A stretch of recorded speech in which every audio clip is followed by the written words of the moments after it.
कुछ रखा नहीं है, लेकिन फिर भी मैं कोशिश करूंगी थोड़ी सी आपके साथ कुछ बातचीत कर सकूं।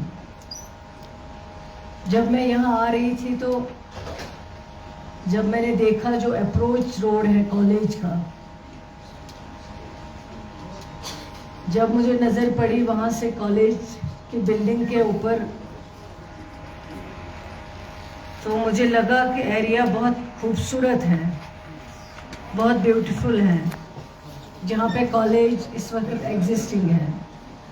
लेकिन जो अप्रोच रोड मैंने देखा और उससे पता चलता है, महसूस होता है कि बच्चों को कितनी डिफ़िकल्टीज़ का सामना करना पड़ता है कॉलेज तक पहुँचने में। और जो हमारे यहाँ पे फैकल्टी मेंबर्स हैं, उनके लिए भी कोई आसान नहीं है इस अप्रोच रोड से गुजरना और इस कॉलेज तक पहुँचना। मैं समझती हूँ कि जिस सरकार की क़ियादत ऑनरेबल चीफ मिनिस्टर जनाब उमर अब्दुल्ला साहब कर रहे हैं, उस सरकार की कोशिश है कि तालीम जो है वो आम होनी चाहिए। एक चीज़ की मुझे खुशी हुई कि यहाँ जो रोल है कॉलेज का वो बहुत अच्छा है, क्योंकि कई कॉलेजेस में मैं गई, वहाँ मैंने 300-400, हालांकि बिल्डिंग ये बहुत खूबसूरत थी, कॉलेज का सारा एरिया बहुत अच्छा, हर फैसिलिटी थी वहाँ। लाइब्रेरी तो इतनी खूबसूरत है जो आप सोच भी नहीं सकते, लेकिन फिर भी इतना रोल नहीं है जितना इस बांडीपोरा के कॉलेज में है। इसके लिए तो मैं यहाँ के जो स्टाफ है, चाहे वो प्रिंसिपल साहिबा है और जो बाकी उनकी टीम है, इसके लिए मैं उनको मुबारकबाद देना चाहूँगी।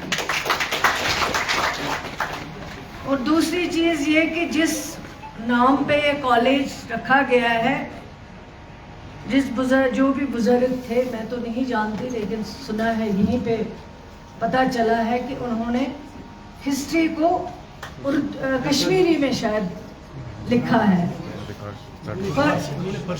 पर्शियन में। अच्छा, कश्मीरी,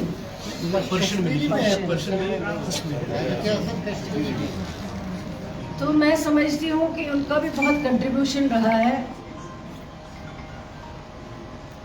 हायर एजुकेशन डिपार्टमेंट जो है, अभी तक बहुत सारा जो काम है वो कर रहे हैं, चाहे वो इंफ्रास्ट्रक्चर की बात हो। हमारे पास सबसे ज़्यादा मुश्किल है वो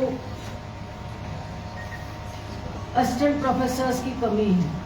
मैं ये नहीं कहूँगी कि हमने 100% हमारे पास अवेलेबल है, कमी है, उसमें कोई दो राय नहीं है। और मैं डायरेक्टर साहब को भी बताऊंगी, इस चीज़ को हमें एक्सेप्ट करना चाहिए। हालांकि हमारी कोशिश है, हम कोशिश कर रहे हैं कि जब आपके पास प्रोफेसर होगा तभी वो पढ़ा सकता है, तभी आप आगे जा सकते हैं, तभी आप उस सब्जेक्ट में जो है महारत हासिल कर सकते हैं। लेकिन आप जानते हैं कि पिछले कई वर्षों से जो हमारा सिस्टम जो है कुछ तहस नहस किया गया है, तहस नहस हुआ है। अब जब से ये सरकार बनी है, मुश्किल से ट्रैक पे आ रहा है सिस्टम, उसको अभी टाइम लगेगा, लेकिन हम कोशिश कर रहे हैं कि एजुकेशन जो है, एजुकेशन में हम टाइम नहीं लगा सकते हैं, क्योंकि यहाँ हमें इमीडिएटली कार्रवाई करनी है और इमीडिएटली जो भी वैकेंसीज हैं उनको फिल करना होगा। जो यहाँ प्रेजेंटेशन रखी गई है प्रिंसिपल साहिबा ने की है, उसमें कई चीज़ों का जिक्र किया गया है।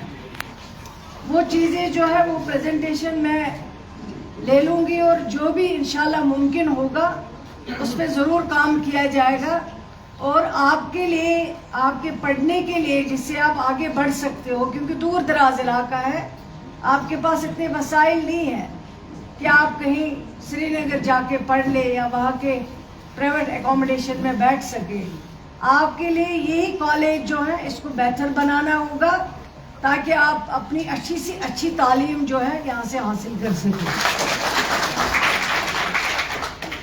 लाइब्रेरी के लिए मुझे दुख हुआ, क्योंकि जिस कॉलेज में अभी तक आज तक जितने कॉलेजेस का मैंने विजिट किया है वहाँ मैंने बड़ी खूबसूरत लाइब्रेरी देखी, किताबें भी बहुत अच्छी देखी है, लेकिन यहाँ पे पता चला है कि किताबें कुछ 16,000 के करीब रखी गई है, लेकिन लाइब्रेरी आपके पास नहीं है।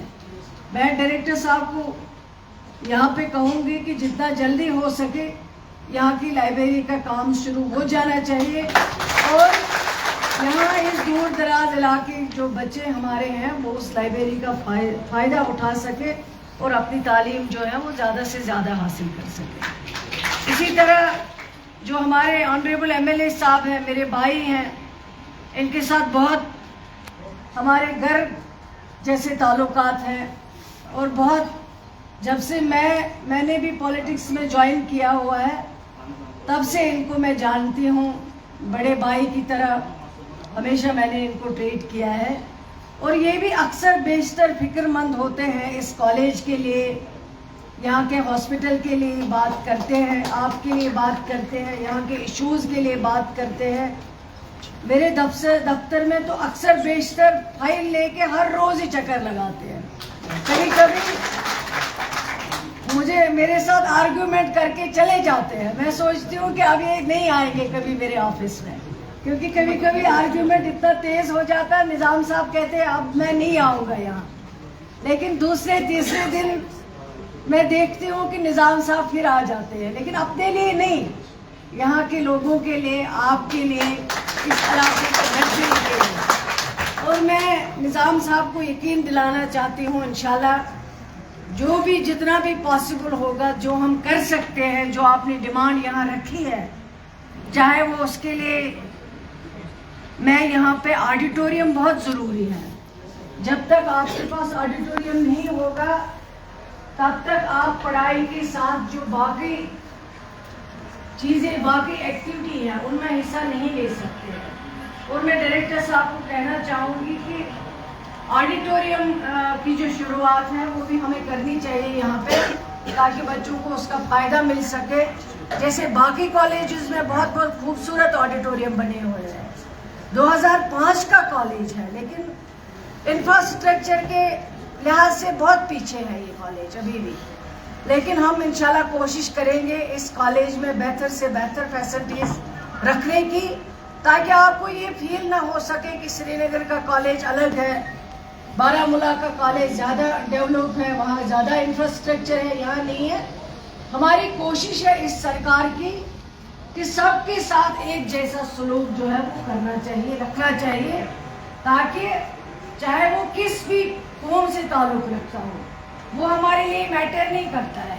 हमारे लिए ये चीज़ मैटर करता है कि हम एजुकेशन को ज़्यादा से ज़्यादा बढ़ावा दे सके, ज़्यादा से ज़्यादा आम कर सके, जिससे हमें हमारी जम्मू कश्मीर को फ़ायदा मिल सके। ये हमारी कोशिश है। इसके अलावा यहाँ पे डिस्ट्रिक्ट डेवलपमेंट कमिश्नर साहब बैठे हैं, निज़ाम साहब ने कुछ फंड्स की बात की है।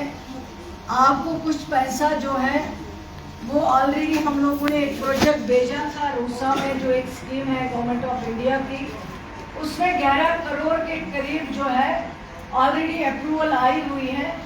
उसमें भी हम इंशाल्लाह जो है क्या काम शुरू करना होगा वो भी होगा। लेकिन डीसी साहब यहाँ हैं, मैं इनको कहूँगी कि जहाँ तक कॉलेज का लैंड है, इन्होंने कहा है अभी अपने प्रेजेंटेशन में 100 कुछ कैनाल्स हैं, 186, मुझे लगता है ये बहुत बड़ा सरमाया हमारे पास है। लेकिन जो मैंने देखा बाहर जब हम इस तरफ आ रहे थे, वो हिफाजत तरीके में सारा कुछ है, इसको थोड़ा सा ब्यूटिफिकेशन की ज़रूरत है। अगर आप डिस्ट्रिक्ट प्लान में भी कर सके, आपके लिए काफ़ी पैसा होता है, या विद कन्वर्जेंस अगर आप नरेगा के साथ भी टेकअप करें, उनसे भी फंड्स ले लें, ताकि कॉलेज में जब बच्चा है इसका लुक खूबसूरत होना चाहिए, उनको लगना चाहिए कि हम कॉलेज के अंदर जा रहे हैं।